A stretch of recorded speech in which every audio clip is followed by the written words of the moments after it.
Welcome. We're live for our Spring Equinox ritual. So excited to dive into this with you. I have a pretty packed day today. So I just got finished with my lunch, ran in here to do this ritual with you, and I'm just so excited. Hello everyone. So good to see you. This is going to be really beautiful. Today is the Spring Equinox. As you come in, let me know how you're feeling today. Send me an emoji that describes how you feel. And we're going to start. Hi, everyone. Hey, Kimberly. Hey, Cecilia. Hey, Jen. Hey, Miranda. So good to see you all. So with this Spring Equinox ceremony, we're going to be doing a guided ritual, which is the framework that I use in my Guided Rituals membership, the framework that I teach in the Ritual Facilitator training, which starts on Thursday. And so much of it will be channeled in the moment based on the energy of all of you and our collective connection. So let's dive in to Spring Equinox vibes. Yes, I see so many beautiful comments coming in. Send me an emoji that describes how you're feeling. If this is your first time coming to live with me, let me know, because I'll do a little bit of an introduction if you're new here. But I see a lot of, hey Drea, I see a lot of familiar faces. So good. Feeling lucky. Yes, I love that. Oh, hi Jules. Hi everyone. Sarah. Wow. Okay. With this ritual, I hope that you're in a place where you can really be present. But if I'm on in the background, that's okay too. Hey, Lennon. Good to see you. Because we're going to be doing a journey. I'm going to be talking a little bit about the energy of the day, what it means for you, how you can really work with it to connect deeper to yourself, to nature, to what you're creating in your life. And we'll talk a little bit about the mythology of the day, specifically from parts of my lineage, which I'm really excited to share with you. And then we're going to be doing a journey. I don't even know what it's going to look like yet. I always channel, if you've ever done a ritual with me, the majority of the time, 99.999% of the time, I just channel it in the moment. And I find that those are always the most powerful. People get so much out of it than when I script it in advance. So really excited to share that with you. Is anybody new here? Let me know if you're new, if this is your first time, because then I'll introduce myself. But if you all know who I am, I don't need to, I don't need to recap anything. Our guided rituals are 3-part structure: divination, interpretation, and integration.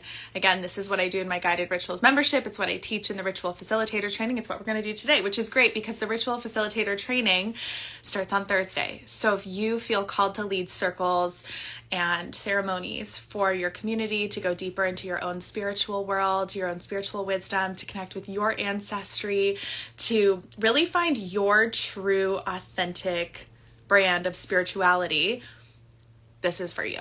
There is so much out there in the spiritual space that is not connected to lineage. It's just I picked this up here and there, which can be really beautiful and helpful, but a lot of it can be harmful because of appropriation, things we don't quite understand. And I want to walk that line of exploration and integrity.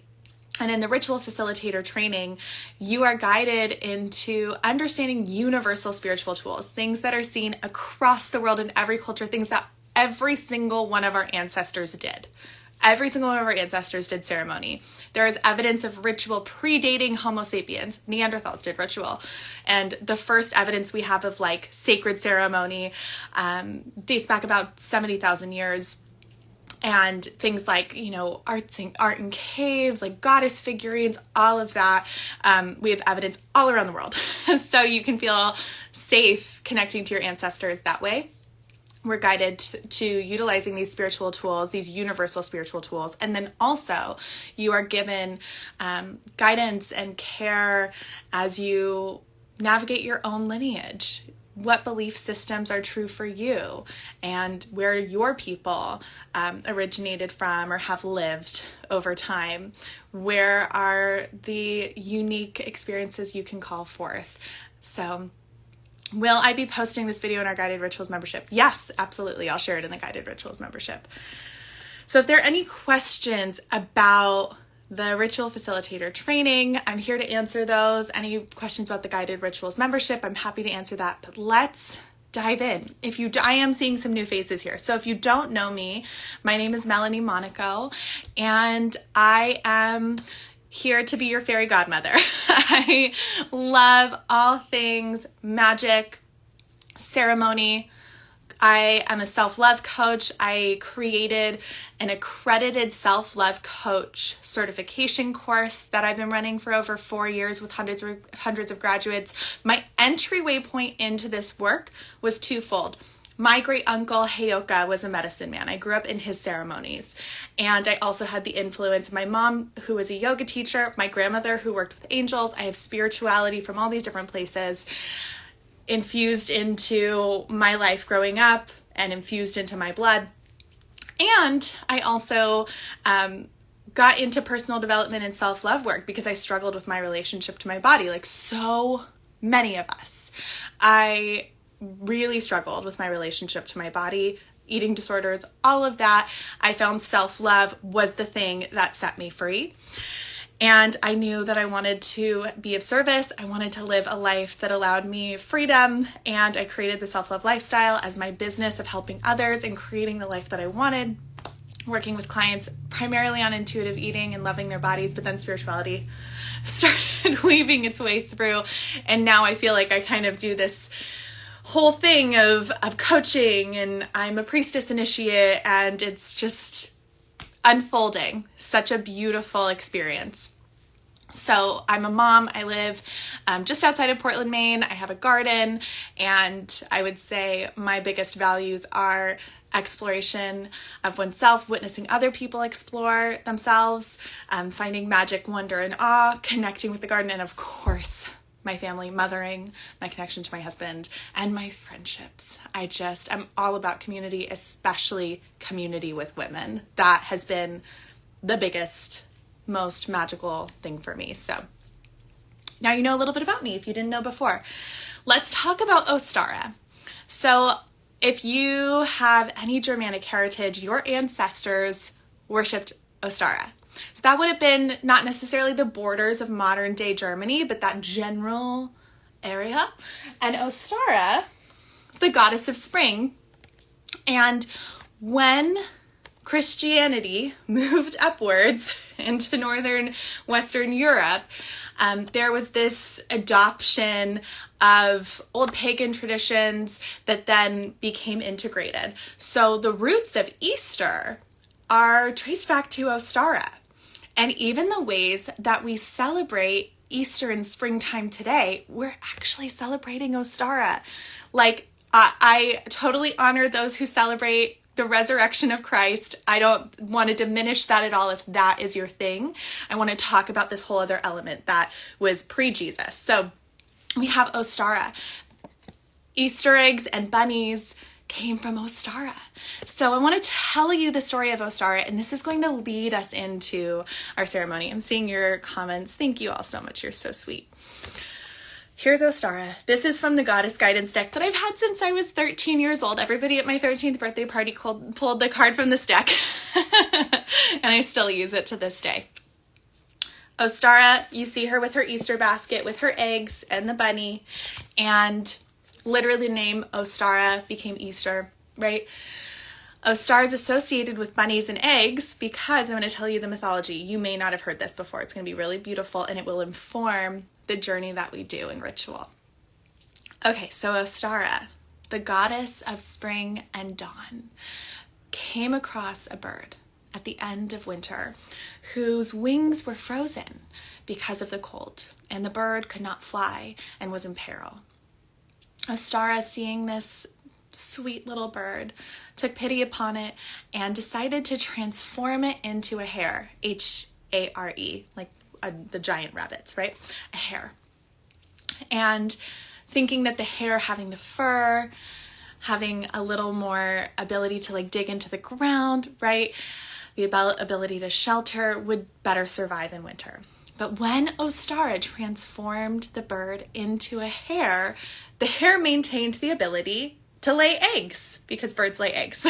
And that is where we get the bunny and the eggs from that story that was told for hundreds, if not thousands of years in old Europe. Does that not just blow your mind? Let me know. And so that's why we celebrate with eggs. And the ancient people of Germanic tradition, pre-Christianity, would paint eggs to honor Ostara's gift of transformation. So what does this kind of wild, interesting, weird story have to offer us? Well, all of these mythologies, all of the folklore, the fairy tales, the goddess and god stories, all are representations of our inner world. This is documented in Jungian psychology, but it's also something our ancestors knew, because in telling these stories, we're working with the specific energy of the stories. We're working with, we are the bird and we are Ostara. You know what I mean? So what does this offer us? Metaphorically, symbolically, energetically, that we get to work with and embody in ceremony to aid us on our journeys. Obviously, transformation, right? We have the bird transforming into a hare, the bird whose wings are frozen. So we're going to begin to kind of get into a more ceremonial rhythm now.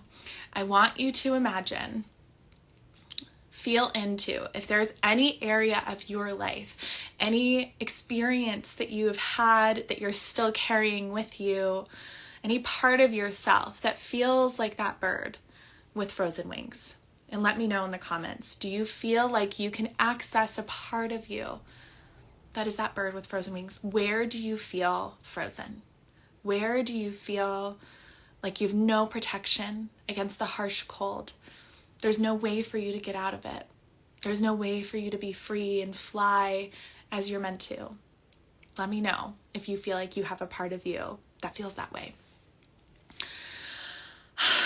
I certainly do. And I think this is a pretty universal experience. How many of us have felt frozen in place from our circumstances? Like we have no choice. We have no way out.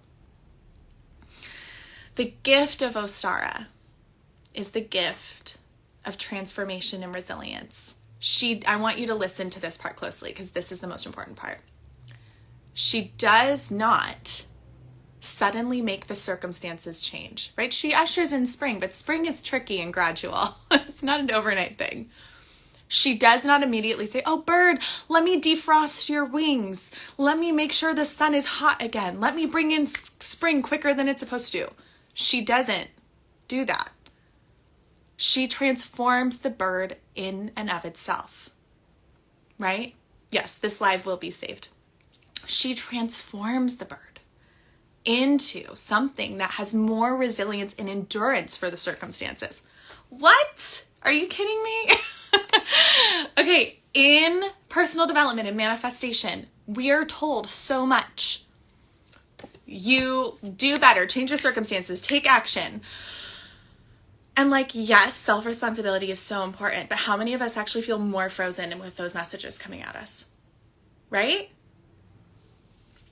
Our ancestors knew that sometimes the circumstances are beyond our control. We cannot change the seasons in nature. Sometimes our circumstances in our lives are beyond our control. I have goosebumps even just talking about this, my goodness.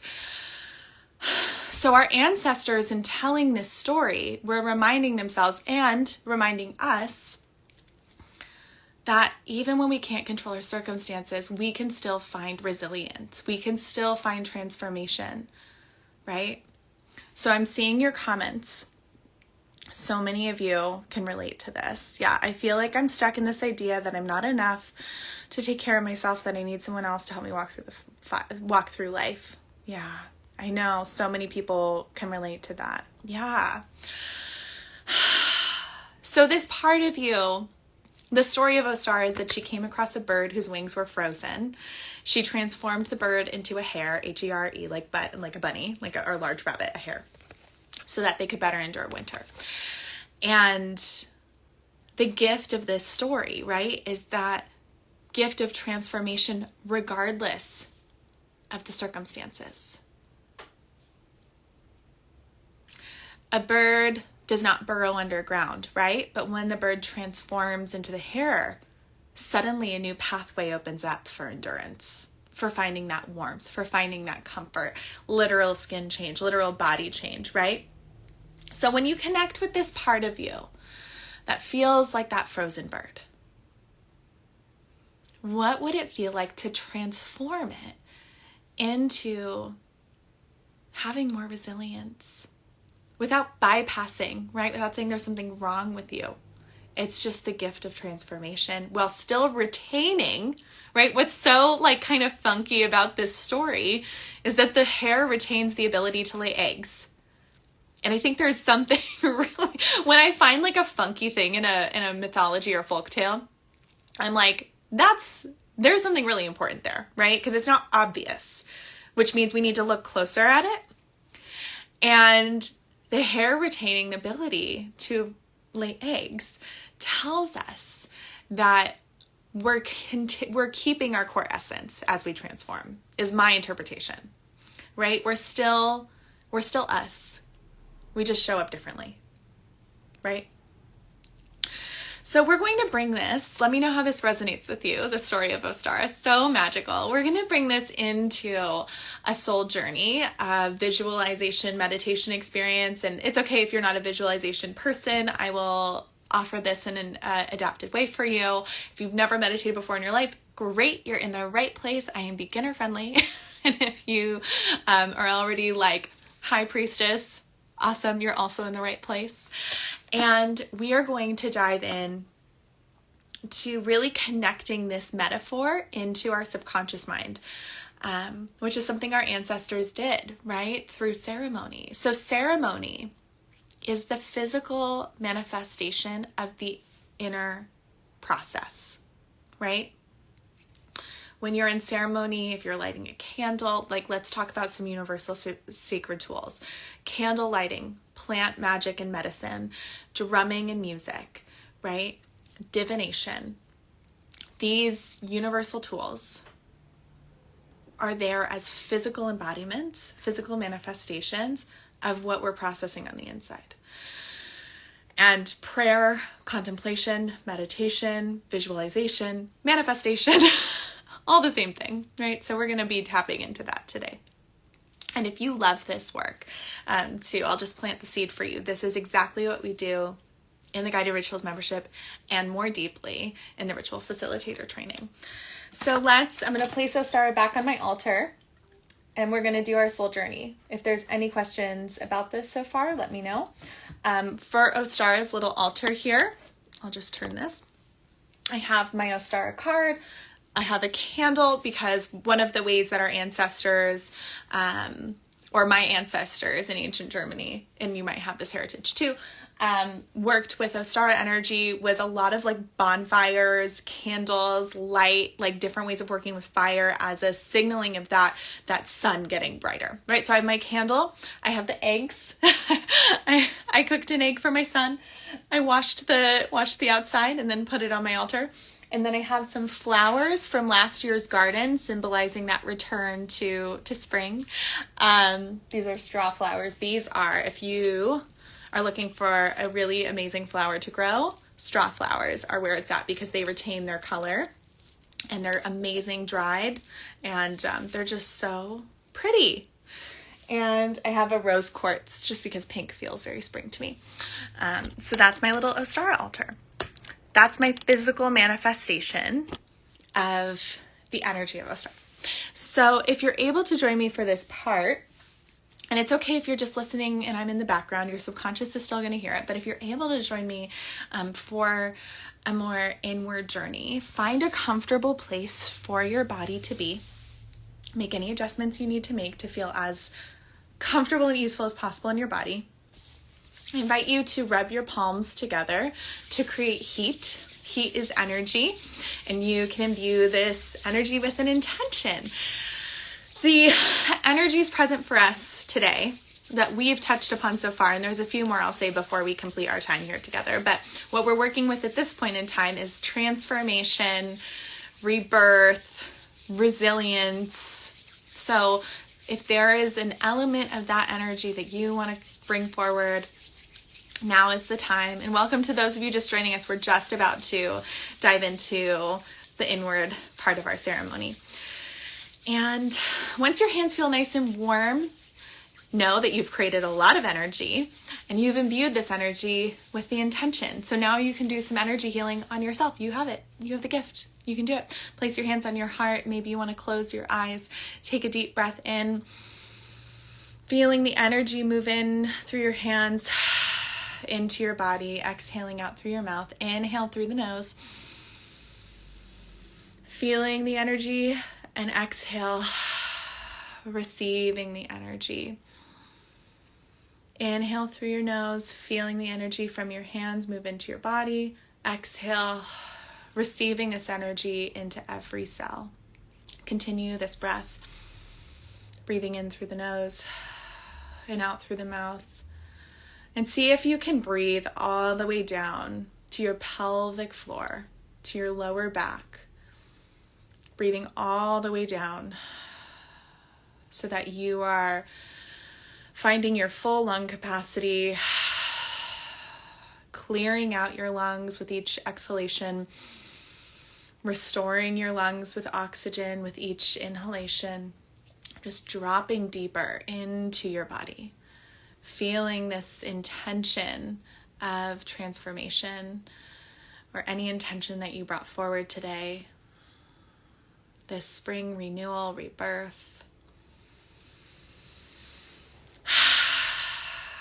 And I want you to tune into this part of you that feels like the frozen bird of the story of Ostara. Is there a part of you that feels like your wings are frozen, that you're stuck in a harsh winter with no way of finding shelter?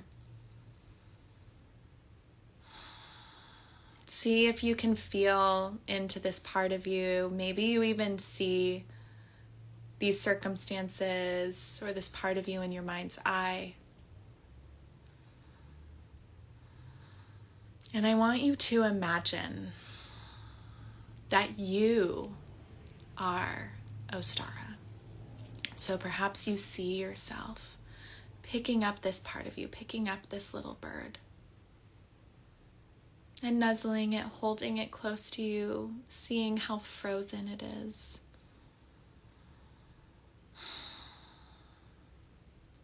And as you hold this bird, you begin to offer the gift of transformation. Only you know what will create this transformation. Only you have the words, the wisdom, the ways of this magic spell, of this transformative energy. So I want you to see if you can access deeper wisdom about what is needed to transform the bird. Knowing your life, your circumstances, who you are. Knowing that you may not be able to change the wintry circumstances. You may not be able to change everything around you. What can you create or change within yourself?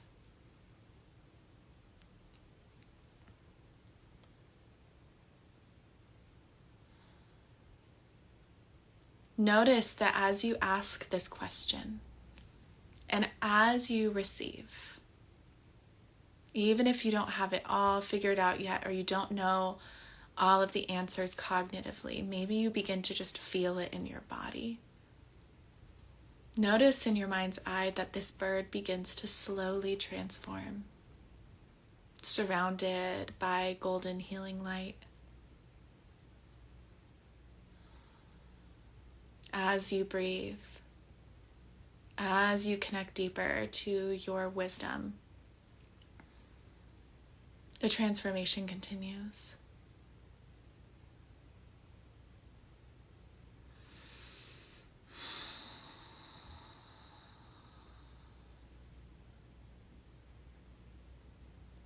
And eventually, where there was once a bird, there is now the rabbit, the hare.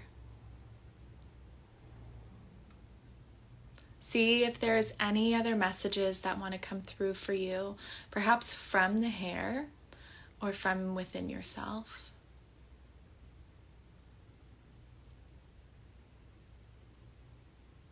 What do you need to take with you? What can you remember about who you truly are?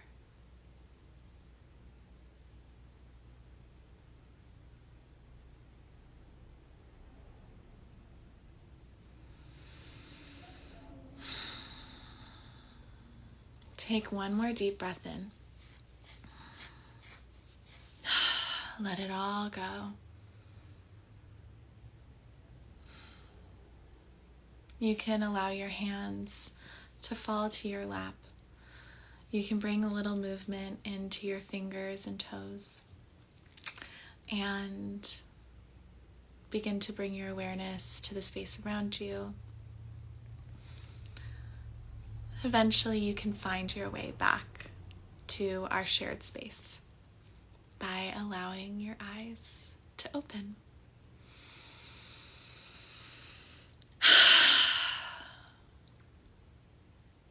And when you return, I would love to know what came through for you. Please share your experience in the comments in the chat.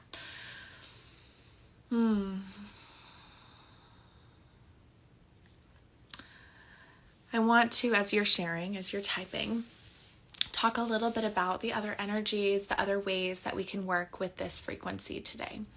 Because there is a couple other things. Of course, I wanted to really use the myth of Ostara as the foundation of this soul journey work that we did for a reason, because she's the goddess of spring. And because I love mythology, fairy tales, and folklore, because I have found so much healing in that. And I hope that you find something in there for you too. But there's some other ways we can work with this energy. If Ostara is not resonating with you, but you still want to tap in, or you just want to expand, I want to offer some more resources for you. So let me see. So I see a comment. I saw so much light and colors, saw my ideal self / higher self, and was told, oh my gosh, I'm on the end of my seat. What were you told?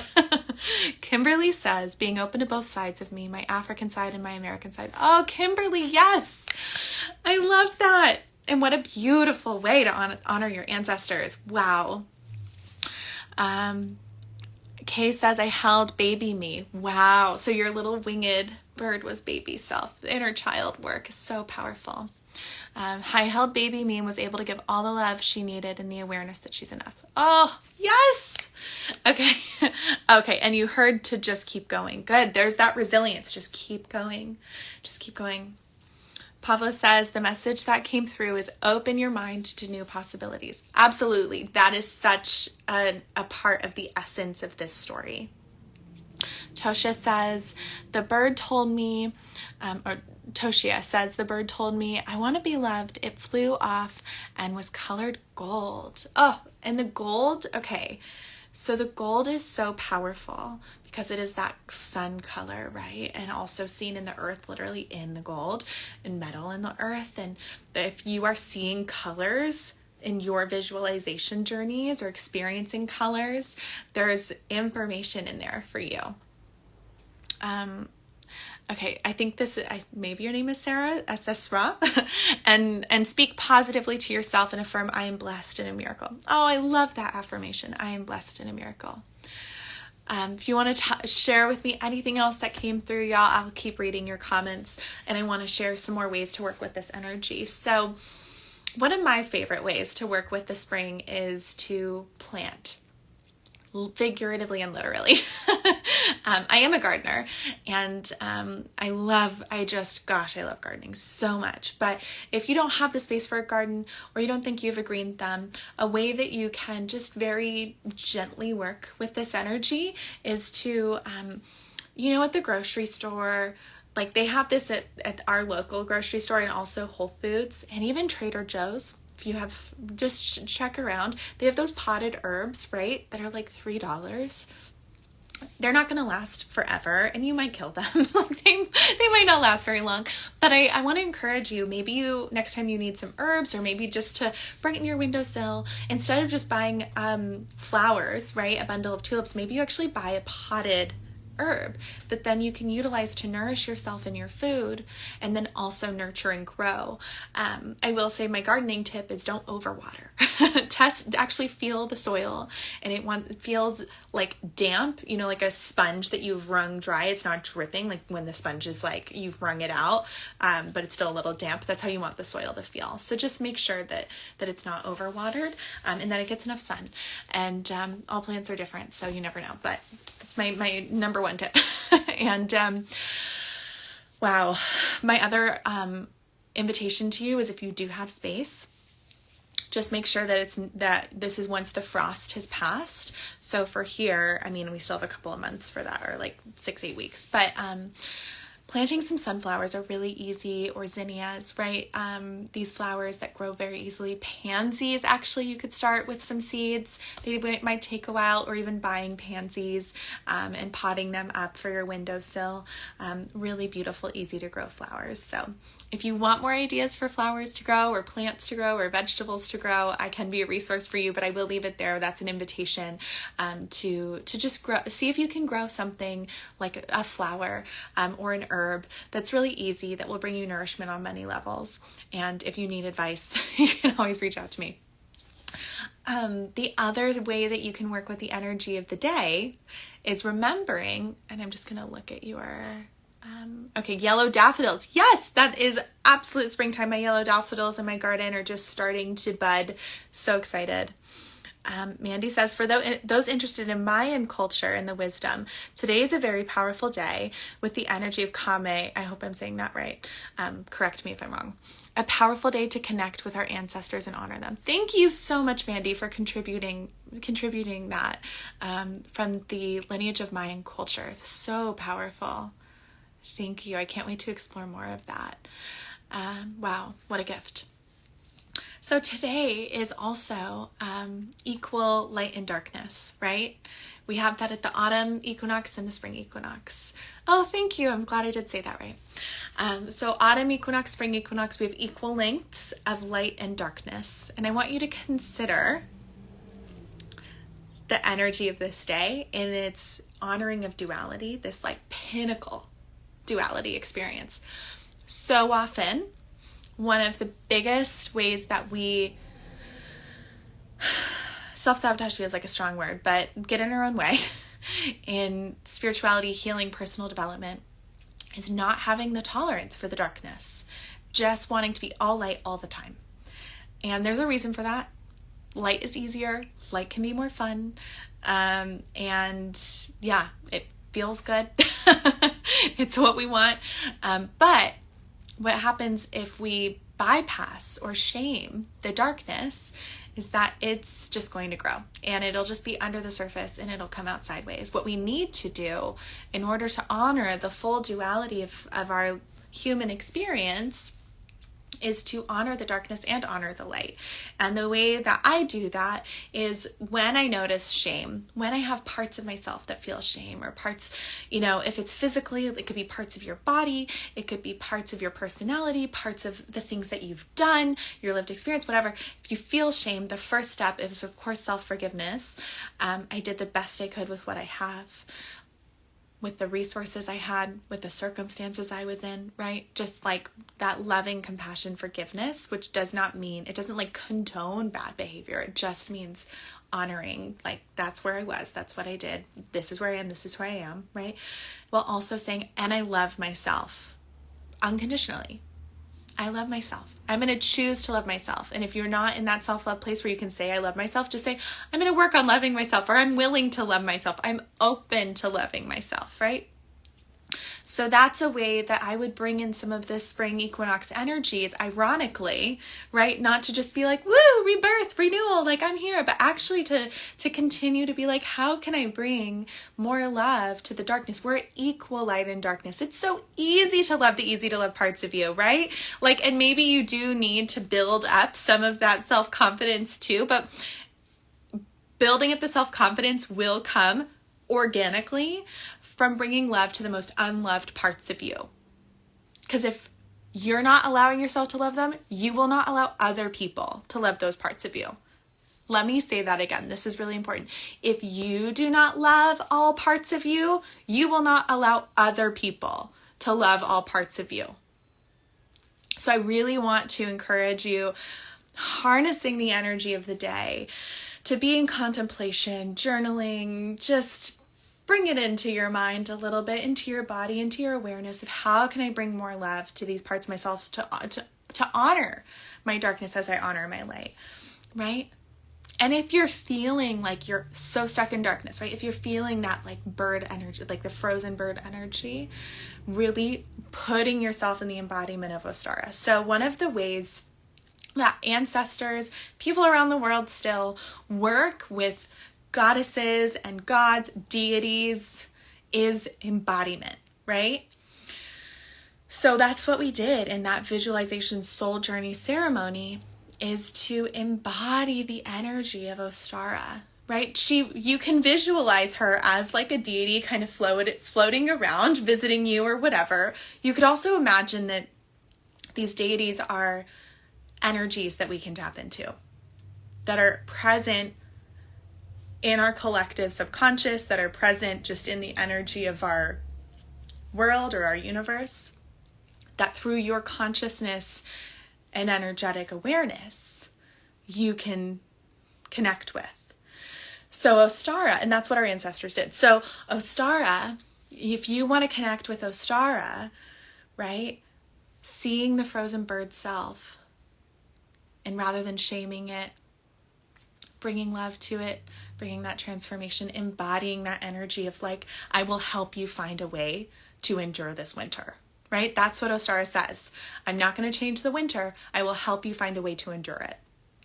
Oh, I love it. I love it so much. Cecilia says, people can only love us as deep as we love ourselves. Absolutely. So, okay.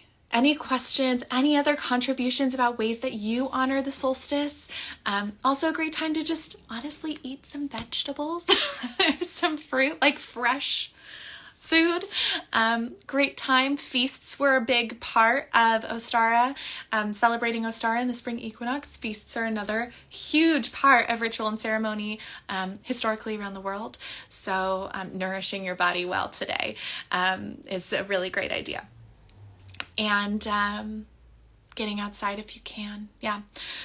Any other ways that you want to celebrate? I would love to hear from you.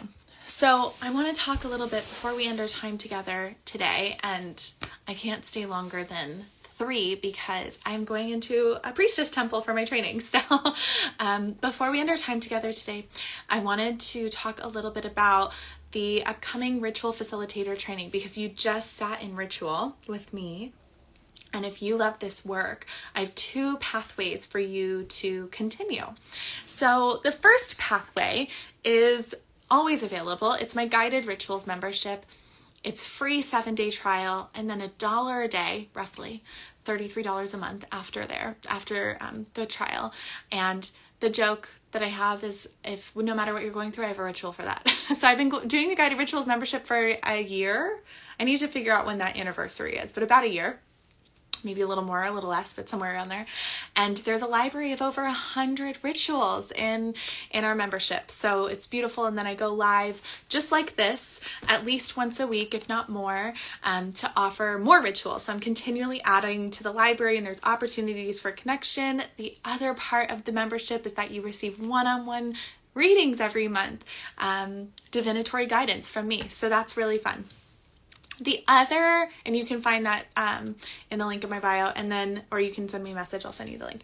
The other way that you can work with this is, oh, thank you. I'm not sure who is commenting this, because I'm not sure who you are behind your username, but our community member here, Move with Refinement, says, I love the rituals membership. Thank you. I'm so glad. I love it too. It's such a beautiful space. The other way, if you want to continue this work, is my ritual facilitator training. So that starts on Thursday, and I just had a class graduate, or cohort graduate, a group of initiates graduate, and this will be the third time that I've offered a ritual facilitator training. And I, as you know, offer lots of workshops and certifications and trainings. I've been doing my coaching certification for over 4 years. Like, it is, my whole thing is empowering people to step into their inner wisdom so they can be of service to the world, for sure. The ritual facilitator training is that, but like on a whole other level. It's this whole exploration of spirituality, understanding your lineage, your belief systems, really finding your truth, your authenticity when it comes to not only being in spirituality in yourself, in your own practice, but also in the world around you. I don't know if you feel this way, but it's so common. I myself have felt this way where, you have like your regular life and then you have your spiritual life. This program is about really integrating the two so that you feel like a whole person. It's also about diving into your ancestors, and I have some pathways that we can do that together so you're supported, so you can find spiritual tools that your blood remembers, right? We have so much information and data that scientists have wonderfully collected for us that is continuing to be studied on the ways that our bodies, our DNA remember things, right? So there's more and more evidence coming out about how much our bodies remember trauma, and there's all of this evidence about our bodies just responding to things that we didn't even experience, that our mothers or grandmothers and people in our lineage experienced. And I believe, with that information and my lived experience, I believe that we all remember ceremony and ritual because it's something our ancestors did. And there's a reason why ceremony and ritual is the number one, like the first ever healing modality, right? Like, if anything that was going on, whether it was physical or psychological or emotional or just like something happening in your life, circumstantial, ceremony was the thing, right? The thing that all of our ancestors around the world did. And we just aren't really in tune with that anymore. Like, certainly we have, weddings and funerals, but like,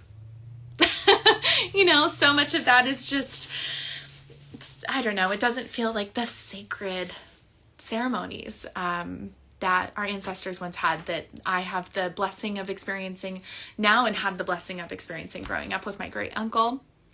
And if you feel called to tap into that memory that I know is in your blood, that I believe is in everybody's blood memory, and this is my belief system, so, take it or leave it. But if you want to explore that for yourself, this is the space for it, the ritual facilitator training, because you will not only be given the framework to offer a ritual just like I did today, just like the Spring Equinox ritual, but you'll be able to do it in a way that's different from me, that is your own vibe, your own beliefs, your own ancestry, with your own wisdom. I believe, and I say this to the coaches I train too, that there's so many people in the world. There are going to be people who would come into contact with my work and it would just go over their head or not resonate, or they'd be like very triggered or turned off by me for some reason, right? But then they'd see you doing it and they'd be like, oh, I get it now, right? And we need more people doing the work. And by the work, I mean the self-love work, the self-responsibility, right? The breaking of trauma bonds in the family lineage. We need the cycle breakers. Oh my gosh. And how many of you here are a cycle breaker? Let me know.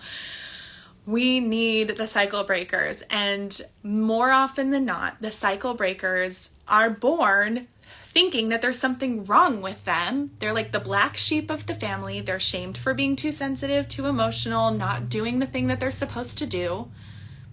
And until they hear from somebody, there's nothing wrong with you. This is actually good. You're doing a service to your family by being different, right? Until they hear that, they don't know. You have the opportunity to be that voice for somebody, because somebody was probably that voice for you, right? But because of your unique energy, your frequency, your lived experience, your culture, your people, where you come from, the way you look, how you show up in the world, your value system, that's all unique to you, right? And there are going to be people who can only resonate with that cycle breaking experience through you. So how many of you are willing to claim that, right? How many of you are willing to show up and say, yes, I'm breaking cycles, and yes, I feel called to help other people do the same. I feel called to help people reclaim their power, reclaim the access to unconditional love and compassion so they can show up in their lives in a vibrant way that inspires other people. That's, to me, what this work is all about. And, you know, I'm huge, like, coaching is how I started my business. I coach all the time. It's like still my thing. Such a powerful modality for it. And ritual facilitation is just another modality. They're very different, but very complementary as well. And I think the two can be utilized in tandem or separately. With ritual facilitation, I'm seeing me. Yes, love it. And Sarai says, one thing for sure this world needs is more love. Absolutely. I mean, oh my gosh, I opened the news app on my phone today. Was not a good choice. The one thing I came away with was like, what can I do? And then I was like, you know what? I'm going to do it. I'm going to show up. I'm going to do my ceremony. That's my contribution, right? That's what I can do. What can you do? What is your way of contributing to making the world safer, more gentle for future generations? What kind of ancestor do you want to be? What do you want to instill in your blood that your descendants 3 generations from now, 4 generations from now will feel?